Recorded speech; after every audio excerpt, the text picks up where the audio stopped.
नैनीताल के जंगल में टुनटुनी चिड़िया अपने पति बंटी कबूतर के साथ रहा करती थी। उनके 2 बच्चे थे। छोटी बेटी का नाम टोनी तो बड़े बेटे का नाम राजू था। बंटी कबूतर अपने खेत में बैंगनों की खेती किया करता था और उन्हीं बैंगनों को वह सब्जी मंडी में जाकर बेचा करता था, जिससे उसे कुछ पैसे मिल जाते थे और उन्हीं पैसों से उनका छोटा सा परिवार चल रहा था।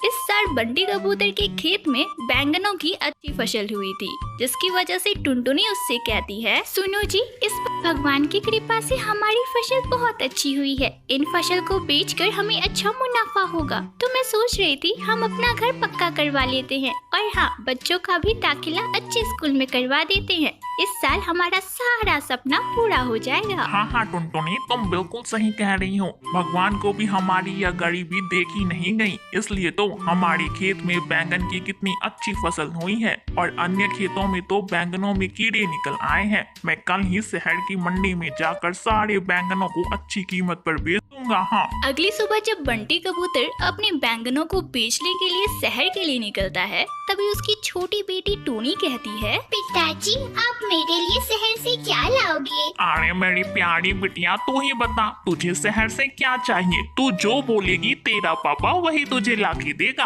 पिताजी, मेरे लिए शहर से एक सुंदर सी गुड़िया लेके आना। और पिताजी, मेरे लिए चाबी वाला बंदर लेके आना। ठीक है बच्चों, अब तुम लोग अपने पिताजी को शहर जाने दो, उन्हें देरी हो रही है। तब बंटी कबूतर खुशी खुशी अपने बैंगनों को लेकर शहर की मंडी के लिए निकल जाता है। जब वह शहर की सब्जी मंडी में पहुंचता है तो देखता है कि अन्य पक्षी भी बैंगन ही बेच रहे हैं और बैंगनों की कीमत बहुत कम है। अरे ये क्या? शहर की सब्जी मंडी में तो बैंगनों की कीमत बहुत कम है। इतनी कम कीमत में तो हमारा लागत भी नहीं निकलेगा। अब मैं क्या करूं? तब बंटी कबूतर अपने बैंगनों को बिना बेचे सारे बैंगनों को लेकर वापस घर आ जाता है। यह सब देखकर टुनटुनी उससे कहती है, अजी बंटी जी, ये मैं क्या देख रही हूँ? आप तो शहर बैंगनों को बेचने गए थे ना, पर सारे बैंगन आपने घर ले आए। तब बंटी कबूतर दुखी मन से टुनटुनी चिड़िया को सारी बातें बताता है। हे भगवान, ये क्या हो गया? हमारे सारे सपने टूट गए।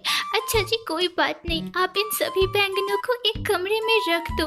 अब से हम इन्हीं बैंगनों को खाएंगे और किसी तरह अपना गुजारा करेंगे जी। अब इसी तरह टुनटुनी चिड़िया का पूरा परिवार बैंगन की सब्जी खाकर दिन गुजारने लगा। एक दिन जब टुनटुनी चिड़िया अपने बच्चों को बैंगन की सब्जी और रोटी दे रही थी, तभी उसकी छोटी बेटी कहती है, माँ, तुम्हें इधर से क्या हुआ है? तुम हमें रोज बैंगन की सब्जी और रोटी देती हो। माँ, तुम्हें पता है, पिंकी कह रही थी कि शहर से उसके बाबा ने उसके लिए लिट्टी चोखा लाए। माँ, तुम भी हमारे लिए लिट्टी चोखा बनाओ ना, हमें बहुत मन है खाने का। माँ, माँ, मुझे भी कुछ अलग खाना खाना है। रोज तुम बैंगन की सब्जी ही खिलाती हो। माँ, कुछ अलग बनाओ ना। अच्छा बाबा, ठीक है, मैं तुम दोनों के लिए अलग भोजन बना देती हूँ। तब टुनटुनी चिड़िया अपनी रसोई में खाना बनाने जाती है तो देखती है, हे भगवान, आलू तो खत्म हो गए हैं। अब मैं चोखा कैसे बनाऊँ? अच्छा हाँ, हमारे पास बैंगन है ना, आज मैं बैंगन से चोखा बनाती हूँ, देखती हूँ कैसा बनता है। तब टुनटुनी चिड़िया गर्मा गर्म लिट्टी और बैंगन का चोखा बनाती है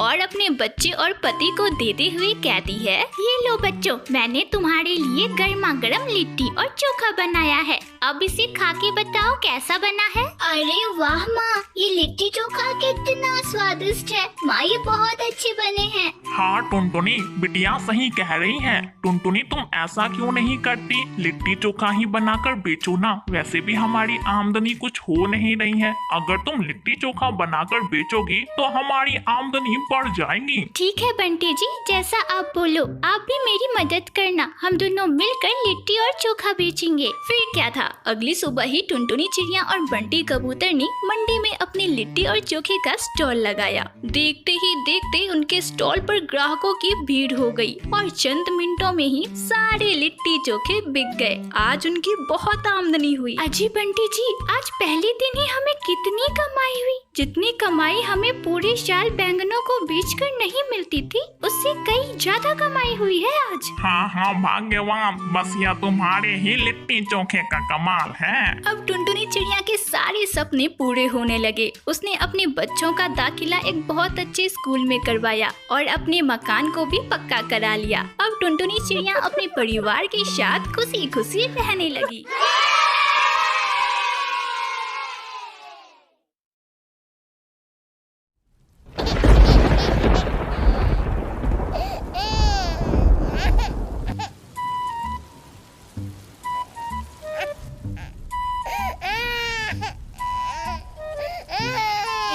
बच्चे की रोने की आवाज, लगता है कोई मुसीबत में है, मुझे देखना होगा, पता नहीं कौन बच्चा रो रहा है। कुछ दूर जाने पर टुनटुनी को एक बच्चा घोंसले में बहता हुआ दिखाई देता है। वह जल्दी से उस बच्चे के पास जाती है और उसे किसी तरह बचा लेती है। हे भगवान, इस छोटे से बच्चे को किसने नदी में बहता हुआ छोड़ दिया, पता नहीं कौन था। आजा बच्चे, आजा मेरे पास आजा, मैं तुम्हें अच्छे से रखूंगी। टुनटुनी चिड़िया एक बहुत ही गरीब कुम्हारन थी। उसकी पति की मौत 2 साल पहले ही हो गई थी। टुनटुनी चिड़िया की कोई संतान नहीं थी। आज इस बच्चे को देखकर टुनटुनी के अंदर की माँ की ममता जाग उठी और उसने इस बच्चे को अपने पास ही रखने का फैसला किया। भगवान, ये तेरा कैसा चमत्कार है, आज तूने मेरी सूनी गोद भी भर दी। मैं अपने बेटे मिट्टू को खूब पढ़ाऊंगी लिखाऊंगी और उसे ढेर सारी माँ का प्यार दूंगी। धीरे धीरे मिट्टू थोड़ा बड़ा हो जाता है। टुनटुनी उसका ध्यान रखने के लिए दिन रात मेहनत किया करती थी। एक दिन माँ, मुझे स्कूल की तरफ से पिकनिक के लिए शहर ले जाया जा रहा है। माँ, टीचर ने बोला है कि सारे बच्चों को नए नए जूते पहन के आने हैं, पर माँ मेरे पास तो एक भी नए जूते हैं ही नहीं। माँ, मैं कैसे जाऊँगा पिकनिक? अरे बेटा मिट्टू, ऐसे उदास मत हो मेरे लाल, मैं तुझे एक नए जूते जरूर दिला दूंगी। अब थोड़ा हंस दे तो पिकनिक पर नए जूते ही पहन के जाएगा। हंस दे बेटा। टुनटुनी मिट्टू को नए जूते दिलाने के लिए दिन रात मेहनत किया करती। वह रात रात भर मिट्टी के बर्तन बनाया करती और दिन भर उसे अलग अलग गाँव में जाकर बेचा करती। मिट्टी के बर्तन ले लो, सुंदर सुंदर बर्तन ले लो। अरे काकी, सुंदर सुंदर बर्तन ले लो। अरे टुनटुनी, यह बर्तन कितने के दिए? अरे सुंदरी बहन, यह सिर्फ 20 रुपए के हैं, आप चाहो तो 15 दे सकती हो। ठीक है टुनटुनी, ये मुझे दे दे, ये ले पैसे रख। इसी तरह टुनटुनी दिन रात बर्तन बेचा करती और कुछ ही दिनों में उसने जूते खरीदने लायक पैसे भी इकट्ठा कर लिए। पर अपने शरीर से इतनी ज्यादा मेहनत लेने की वजह से वह धीरे धीरे बीमार पड़ती चली गई।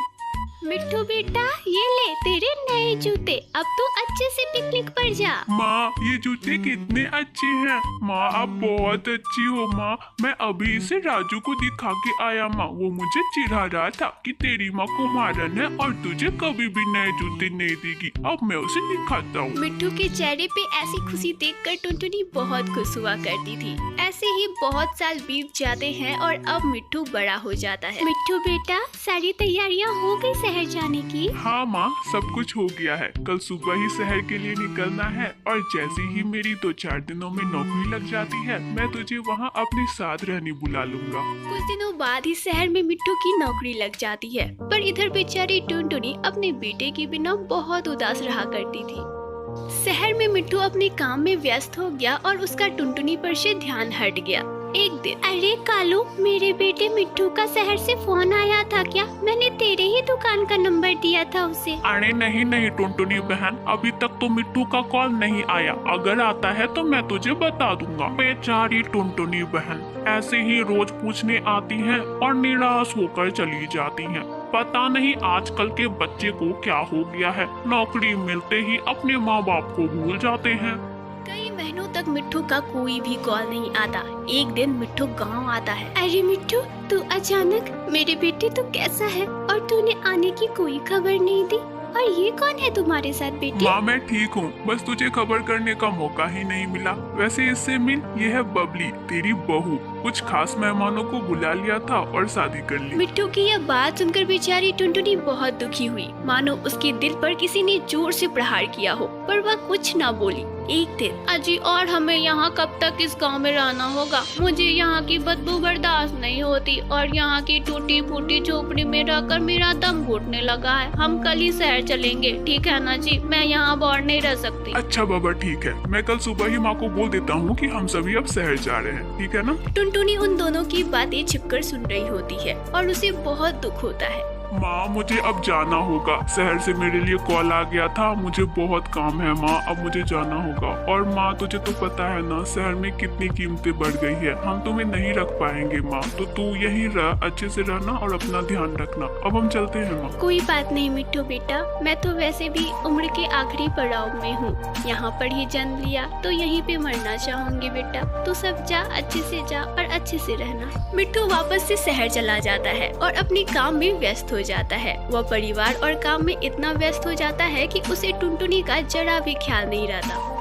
एक दिन टुनटुनी बुलबुल के पास जाती है और उसे कुछ देते हुए बोलती है, बुलबुल बहन, मुझे पता चला तुम शहर जा रही हो। ये लो, ये मेरे बेटे को दे देना, उसे यह लड्डू बहुत पसंद है। और हाँ, ये चिट्ठी भी दे देना। हाँ हाँ, क्यों नहीं टुनटुनी बहन, अब मैं शहर जा ही रही हूँ तो तेरे बेटे को ये जरूर दे दूंगी, तू चिंता मत कर। शहर पहुंचकर बुलबुल मिट्ठू को लड्डू के साथ चिट्ठी भी देती है। बुलबुल के जाने के बाद मिट्ठू उस चिट्ठी को पढ़ता है। मिट्ठू, मेरे लाल, तेरी बहुत याद आ रही थी, इसलिए बुलबुल बहन के हाथ तेरी पसंद के बेसन के लड्डू बनाकर भेज रही हूँ। रोजाना 1 गिलास गर्म दूध के साथ ये लड्डू खा लिया करना बेटा। शहर में रहकर तो बहुत कमजोर हो गया है। मैं तुझे अपनी जिंदगी की एक राज बताना चाहती हूँ। मिट्ठू बेटा, जब तू इस चिट्ठी को पढ़ रहा होगा तब तक मैं इस दुनिया को छोड़ चुकी होंगी बेटा। बेटा, मैं तुम्हारी असली माँ नहीं हूँ, तू तो मुझे नदी में बहता हुआ मिला था। बेटा, अगर तुझे पालने में मुझसे कोई कमी हो गई हो तो मुझे क्षमा कर देना। टुनटुनी की यह चिट्ठी पढ़ते ही मिट्ठू फूट फूट कर रोने लग जाता है और उड़ते हुए जल्दी से अपने माँ के पास पहुँचता है। पर टुनटुनी यह दुनिया छोड़कर जा चुकी थी। मिट्ठू भारी मन से टुनटुनी का अंतिम संस्कार करता है और अपने किए पर उससे माफी मांगता है। तो फ्रेंड्स, ये थी हमारी आज की कहानी। क्या आप बता सकते हो कि टुनटुनी क्या बेचा करती थी? आप अपना आंसर हमें कमेंट में बताना मत भूलिएगा। और ये वीडियो पसंद आए